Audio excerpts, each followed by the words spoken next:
اللہ کے نبی حضرت نوح علیہ السلام بار بار اپنی امت کو اللہ کے پیغام سناتے تھے کہ وہ آپس میں ایک دوسرے پر ظلم نہ کریں، نسل اور ذات کے نام پر ایک دوسرے کو تکلیف نہ دیں، رشتوں کی قدر کو مقدم رکھیں۔ تو حضرت نوح کی قوم بار بار آپ کا مذاق اڑانے لگتی، اتنے پتھر مارتی کہ آپ کئی دنوں تک پتھروں میں ڈھکے رہتے، پھر صحت یاب ہوتے، پھر اللہ کے دین کی تبلیغ کرتے، یہاں تک کہ 950 سال گزر چکے۔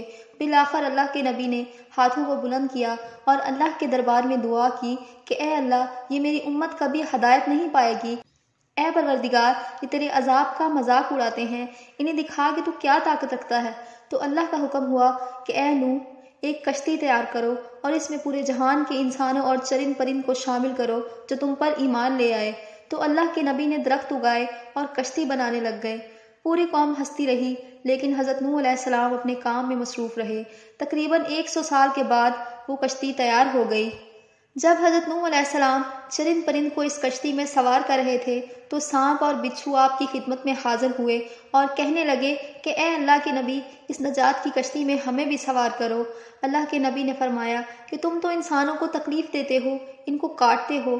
تو سانپ اور بچھو اللہ کے نبی سے عرض کرنے لگے کہ اے اللہ کے نبی، آپ ہماری نسل کو بچائیں، ہم آپ سے وعدہ کرتے ہیں کہ جو بھی انسان سلام علی نوح فی العالمین پڑھے گا، ہمیں قسم ہے اپنے وجود کی، ہم کبھی بھی ان کو تکلیف نہیں دیں گے۔